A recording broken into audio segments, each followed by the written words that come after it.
กาคันเยอลูกเสียงหวยกัดลอดหอยห้ามจัดเป็นเสียงกึ่งเถิกนั่งจึงเมืองเป็นเสียงจันสูงจุงจันขอดดักลิกลายตาวักจันเจ้าคือสูงเป็นเสียงสีเหลืองเปิงเงาทองปันโอเคไม่ส่งต้องตักผู้ทำยินเขากูจะกูป้ากูคนกูนั่งอ่อนตั้งสุดย้อนสู้เหอผู้กวนเดียวเขาเอาตัวเจอสองป้ากัดเย็นเชื่อสะมีมังกรเต็มทนเสกัมในที่เขาโอเคจำหนังวัดมาได้ก็เตมาสอนหลีกไทยเป็นโปรแกรม2ในเขามาได้ก็ทำเปลี่ยนใส่โปรแกรม PowerPoint สอนในเขาเนาะก็ย้อนไปว่าที่ปนมานั่นก็สอนไว้กับอีกหนึ่งเจ้าของก็ตันด้วยนะครับพอเขามันก็ติดได้สอนพันเทิงๆค่ะเนาะเปลี่ยนชื่อในก็แค่นตัวสืบด้วยเฮาประจบกันเนาะโอเคมาส่งค่ะ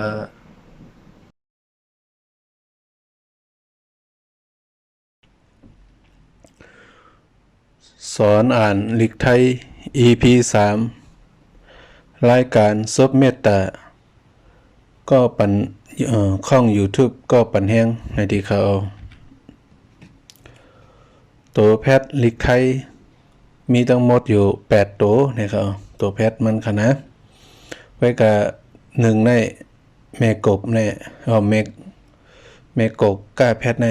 เขาเจ้าสอนระยะค่ะก็ในมาตัวแม่กดกันเนาะแม่กดตาแพทแม่กดตาแพทนะครับเนาะตาแพทมีสังฟองหลายๆมาตัวกว่าจำกันค่ะเอาค่ะแม่กดในตาแพทเนี่ยเขาจะได้แยกไว้แบ่งไว้เป็น2ตอนนะครับเนาะในตอนที่1ตอนที่2เอาในมาตัวแถวที่1นี่ค่ะ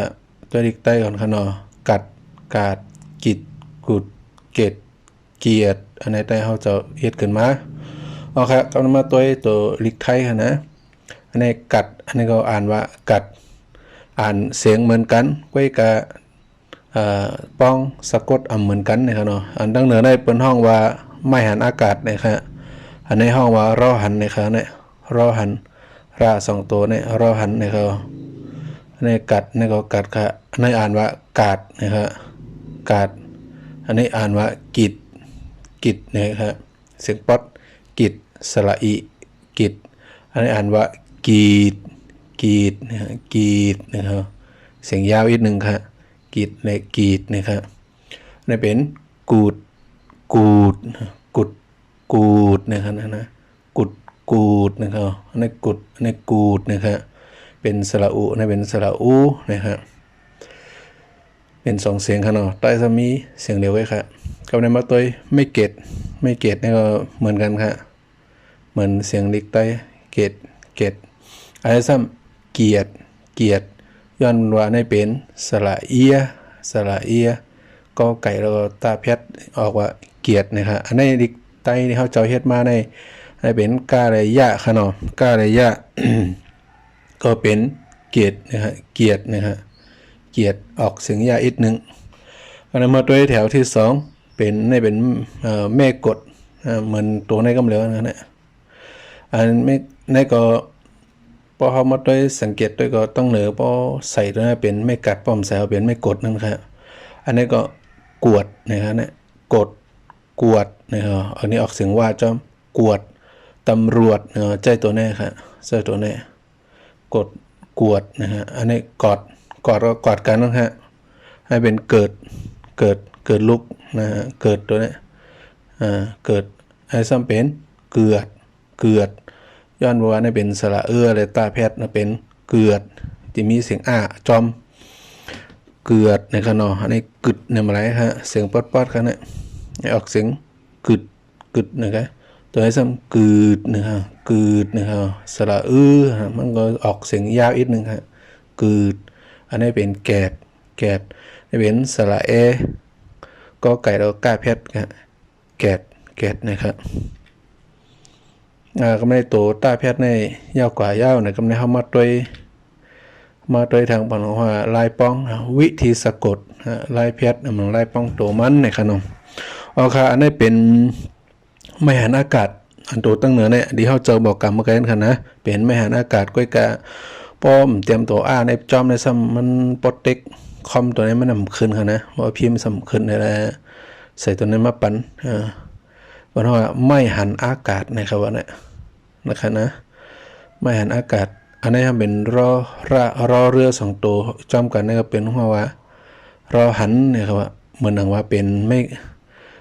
มีกะเหมือนหนังตัวนี้ค่ะไม่หันอากาศได้เนี่ยครับเนาะเจ้าหนังตัวอย่างอันรอหันนั่นค่ะนะมันจริงนี่ก็อ่านว่าอัฏฐกถาอัฏฐกถาอัฏฐกถาอัฏฐกถา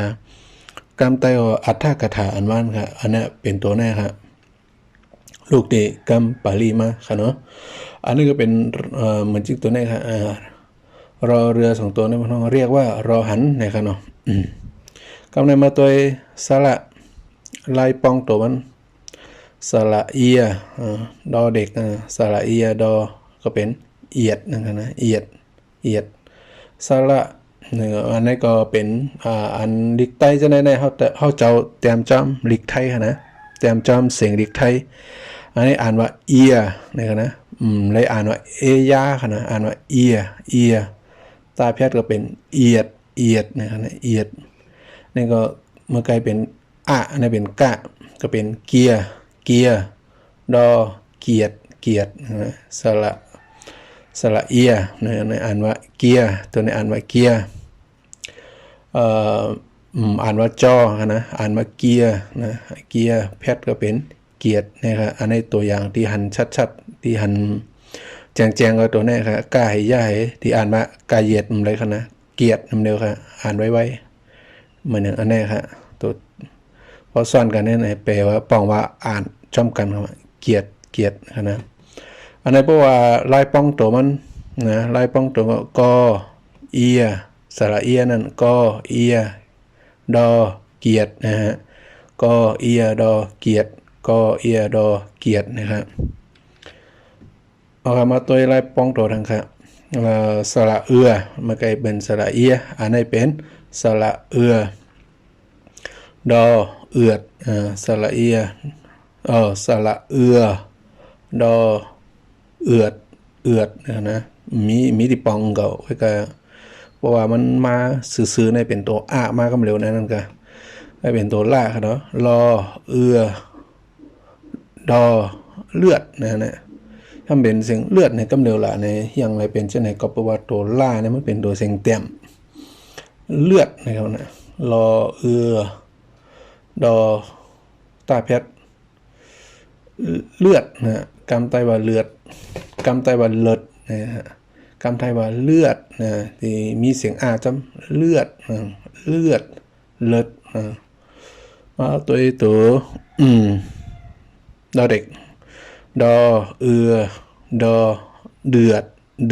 ดอเอือตาเพชรเดือดเนี่ยเลือดไหมเดือดนะเลือดไหมคำในสระเอดอเด็กก็เป็นสระเอรอเด็กสระเอตาแพทย์เนาะเป็นแอดนะครับเนาะ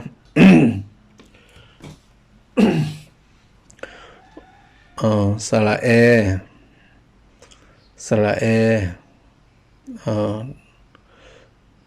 ตาแพทย์เป็นแอดนะครับเนาะแอดอันนี้อ่านว่าแอดครับ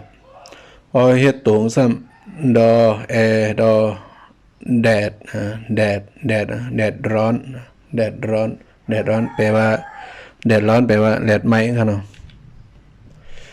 อันนี้นเป็นตัวสะกดแทนดอเด็กมัวตัวแพทย์ต่างตัวแพทย์แตนตาแพทย์ครับนะตัวแพทย์แตนตาแพทย์นั้นมีสังพองหลายๆเอามาตัวครับเนาะแม่กฎคือคำที่มีดอเด็กจอจานชอช้างซอโซ่ดอชาดาดอปักดักทอฐานทอนางมณโททอฐานทอนางมณโททอผู้เท่าต่อเต่าสระอิตาระอันนี้ก็ท่านี่ก็เป็นที่อันนี้จะได้เสียงหมดค่ะต่างจะได้มาถึงที่ไหนในแตนแพทย์ต่างตัวตาไหลในขณะแพทย์ต่างดอเด็กไหลในขณะเนาะ ปอนั้นปอจำหนังลิกใต้กับปอติมาแพทย์ต่างกันก็มีกันไหนค่ะมีตัวจ่ายตัวซ้ายตัวไทยเอาค่ะมาด้วยตัวอย่างโอวาทอ่านว่าโอวาทเฮาที่หันว่าตัวท่าเนี่ยมาตัวท่าตัวไหนแทนตัวดอเด็กโอวาทอ่านว่าอวาตะนะฮะกำไตก็อวาตะความสอนโอกาสอ่านว่าโอกาสารครับตื้อตั้งนะบทเรียนอ่านว่าบทเรียนตัวท่าในแทนตัวดอเด็กนะฮะบทเรียนนะเขาจะเตรียมเป็นนิกไตไว้ปั่นกันเนาะตัวท่าแพทย์บทเรียนว่าเรียนเนี่ยในพอไม่เขียนตัวในพออ่านคือเมียนในดูอ่านใช่ไหมครับเรียนอ่านไว้ค่ะนะเรียนบทเรียนแปลว่าหัวข้อในเขาตัวอย่างกันใจตัวสะกดแทนตัวดอเด็กทางข้างนอกตัวอย่างไล่เจอแพทย์เตียนต่างนะอันในอ่านว่ารัฐศาสตร์อ่านว่ารัฐศาสตร์ตัวท่าตัวในเลยเฮ็ดนาที2อันนาทีที่1เป็นตัวแพทย์นาทีที่2คือออกเสียงมันขึ้นนะรัฐศาสตร์สอเสือตัวในมาแทนตัวดอเด็กนะอ่านว่ารัฐศาสตร์กำไรพอมาตัว2ตัวนี่ค่ะนะ2ตัวในซ้ำหลุมเลยออกเสียงมันค่ะเพราะว่ารัฐศาสตร์เนี่ยจะได้เตรียมประวัติศาสตร์ตัวนี้ที่ได้เตรียมมันตาราเนี่ยจำก็คือมันมีกาลันดังเหนือเพราะว่าใส่กาลันดังเหนือยาวในเตะอ่ำอะไรออกเสียงมันค่ะนี่ก็ที่ได้กึดเสียงมันไว้รัฐศาสตร์ตัวนี้ที่ได้กึดเสียงไว้ค่ะนะจะได้กึดเสียงไว้ค่ะรัฐศาสตร์ปองว่าตั้งหู้กับไก่หวานเมืองฮะตั้งหู้เนี่ยเขาจะใส่เข้ามาก็เห็นเขารัฐศาสตร์แปลว่าตั้งหู้นะตั้งหู้เกี่ยวกับวันเมือง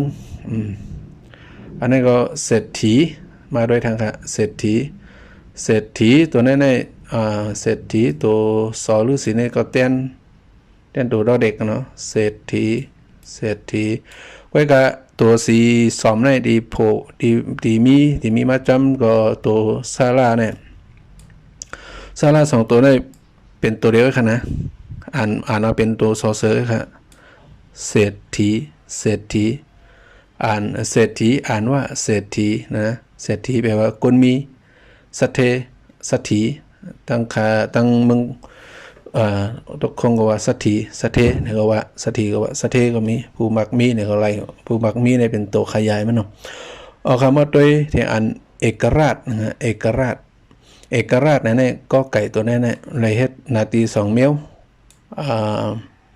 สะกดจอมแหซ้ำออกเสียงมันแทงเพียรเหทำออกเสียงมันขึ้นแทงเอกราชนะชอช้างในแต้งตัวดอเด็กนะฮะเอกราชปองว่าไล่ส่วนพ่องำหังขอนะครับเนาะพ่องำหังขอเนี่ยเขาเอาค่ะเมื่อไหร่ก็มีกันไหนค่ะมาส่งค่ะเอาค่ะจำหลังพี่น้องพี่เขาในตัวข่อยยาวนั่นก็เป็นชื่อพองไว้ค่ะที่เข้าใจ